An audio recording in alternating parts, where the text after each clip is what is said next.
Hello ladies and gentlemen, boys and girls, my name is Magic, and we are taking a tour of Metropolis today, a new, hopefully an up-and-coming Minecraft map.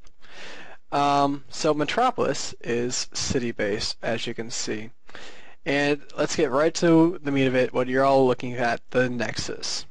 And now, this map is different. Each Nexus has a different signifier on it.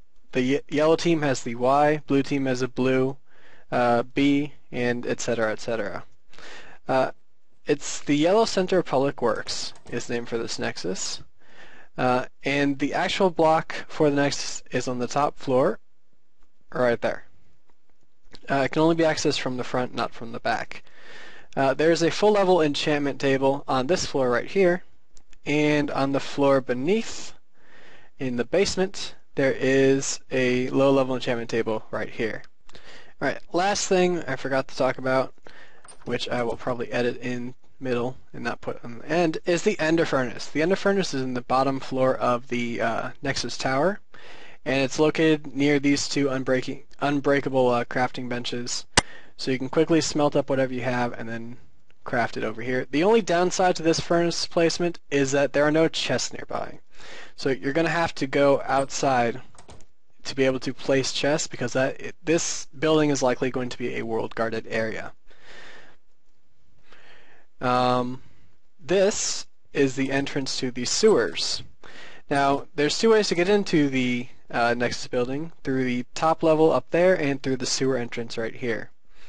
The sewer, that goes straight on until the next team's sewers as well. So it's just a mirror of the next team's map. So red would be off in that direction. Let me actually press this. There's a little tunnel here that leads back up to street level near the truck that is the wood supply near spawn, right? The sewer also exits out again over here into the subway. Oops. The subway connects all four of the major teams and mid. It goes straight on in that direction, and it goes straight on in this direction. And then at the intersection, where it should turn into mid, it goes straight on towards mid. Going out through the subway collapse over here. The Melon Farms near the spawn, there's one on the second floor of this office building over here. And there's a little note to staff to trim the potted plant. But there's one melon farm right here on the second floor. It's off the ground to encourage people to use this building a little bit more. And that is that. Let me get out of this building here. Alright. The other melons is in the gas station just across the way. You can see some melons right there and some melons right here. Continuing on, the iron mine. There's one iron mine in the QT, which stands for something. I don't know. I don't remember what it is. But there is iron all on the shelves, and there's one in the freezer over there. And this is also the supply of hay bales for the map. Going over on the other, going towards our red over here instead of green. The other iron mine is in this netherrack building on the top floor, which has been closed off. Go up a couple floors, and there's some spare iron in this storage room with a couple anvils and the 4 source blocks of lava giving some light. Let's see. What else do we have? We have the coal mine. The coal mines, oops, one of them is relatively close to base. They're both pretty far from base, but one of them is right here in the parking garage structure on the bottom floor, and there's some assorted blocks there. And the other one is quite a bit further away, but it is close to the other iron mine. It is on the 4th floor of the radio tower. 1, 2, 3. Yeah, it's on the 4th floor of this radio tower here. There's some blocks in the ceiling over here, 2 blocks in the catwalk, and 3 more blocks in the ceiling right there. The radio tower itself is filled with a bunch of assorted rooms with many different structures. Let's see, this is like a disco dance studio, sort of, has plants over there. And just a room with blotted out windows. And this tower, there's some tulips, more tables, cactus, etc. Oh, there's some jukeboxes in here. I didn't notice that. Now playing crazy and blotted out word. Alright. Let's see. Where are we going next? The Lapis Mine, because all maps are going to have a Lapis Mine, is in the blue building just that you can see from the Nexus building. It's very recognizable by the lapis blocks that are on it. Enter from the street side and you can see all the lapis in the ceiling right there. And once you get onto this level, there's more lapis, a few more blocks up here. And the building keeps going up. There's just some extra bookshelves on the top floors. Alright, moving right along. There's some extra buildings in here which don't have any mines, but they have a little bit of decorations. They can just be used to shoot out windows and to provide cover for the other buildings. Or let's say you're mining on the top floor of the iron mine, which is about right here, and someone was blocking the stairs. You could just break through the wall. Oops. Top floor is right here. You could just break through the wall, pillar over to this building, and use this next building to escape. So I mean, even though it doesn't have any purpose, you can still just make an easy getaway by breaking through the walls. This is still Minecraft after all. The building across from the melons is a building that's under construction. It is widely empty and has holes in the floor, but it does have the catwalk straight from the melon building, right? So it's easy to move from building to building when you're sniping and looking for invaders who are rushing the Nexus, right? If we move towards this other iron mine, we have this snow building here, which is also filled with various floors, and at the top of the snow building we actually have the wheat farm. The wheat farm is pretty large compared to other maps, and all the dirt, there's not much dirt in the map besides the pieces of grass in between. This is one of the easiest locations with wheat and dirt where you can start a farm. Moving back here, there are many alleyways between the buildings. Most of them have iron bars, and some of them have little doorway entrances. And some of them, I believe this one can be jumped. No, this one can be double jumped over if you have acrobat or assassin or the like. Let's see over here. The parking garage connects two other structures. It connects the snow building and it connects the hospital. And the hospital actually houses the redstone mine on the top level on the roof. The redstone mine is the helipad right there.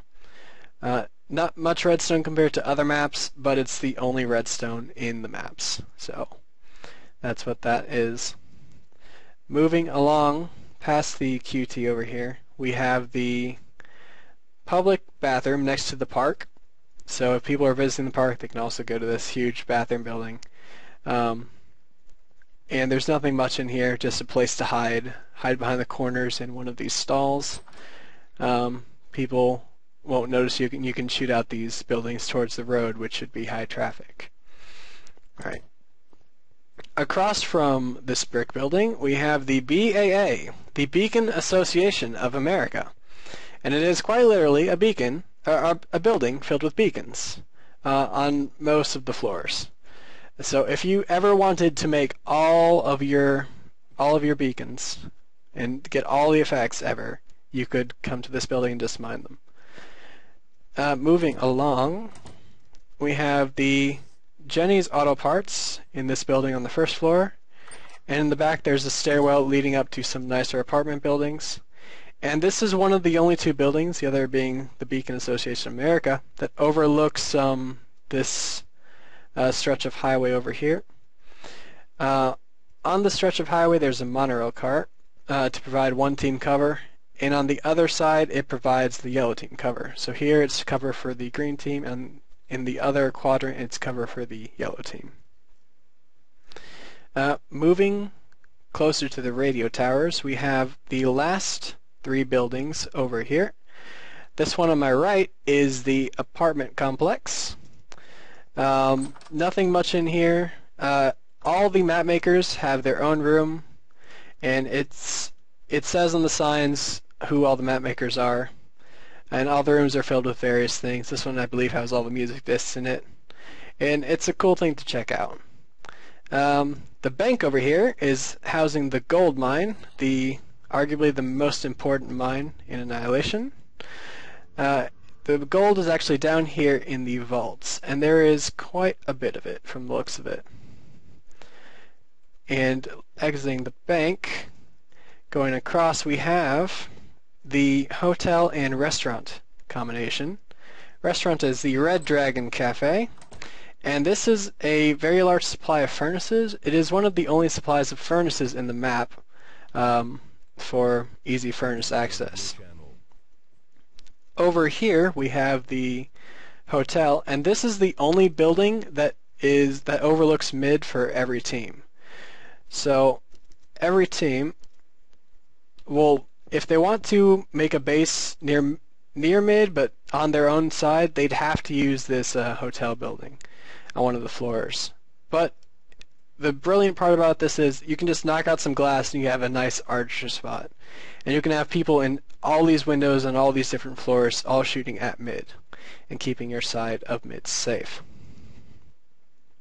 Now on the monorail section, between the monorail section and mid, there is a nice little park walkway. It looks nice, doesn't provide much cover. It doesn't look like it provides much cover, but it really does when you're down into it.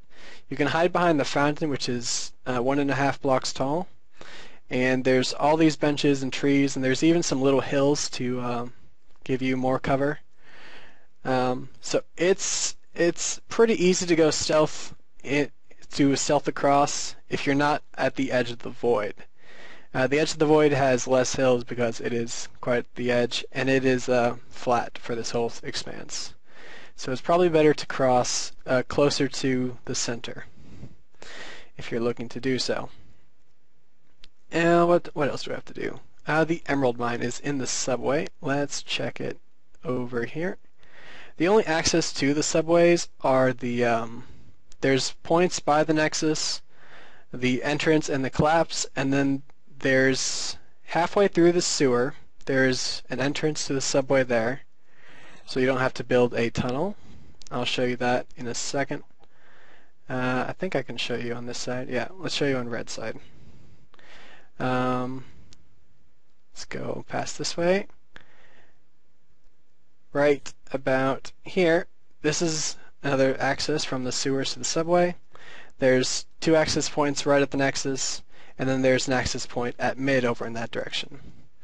The subway cars are between yellow and red and blue and green, and the subway cars house the emerald mine. The emeralds are actually on the ceiling of the cars, and there are 6 blocks, 2 for each of the mid cars, and then there's 1 for each of the cars at the head.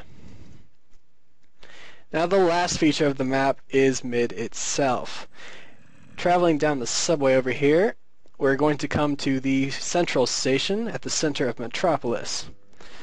It's very easy to tell which way your team is because of the clay that lines the bottom of the tracks over here. So you can always tell where your team is. And this is honestly my favorite part of the map just because of the way it looks down here. And at night you can see it's all nice in the reception area. And the reception area is actually what houses the diamonds. There are 7 blocks of diamonds on this map. There are 4 on the bottom, the 4 you see in this shot. Then there are 3 on the roof right there. Going up from mid, you can see the 3 over here on the floor of this area. So you can also access them and sneak some diamonds if you're up here while a whole team's down below and they have no clue that you can take these diamonds. And then right above that is the monorail connection, and the monorail just simply turns and goes away. This is probably a good spot to shoot down if people are coming up the stairs at you. And I believe that's it, guys. That has been Metropolis, a new Minecraft Annihilation map, hopefully coming to you soon.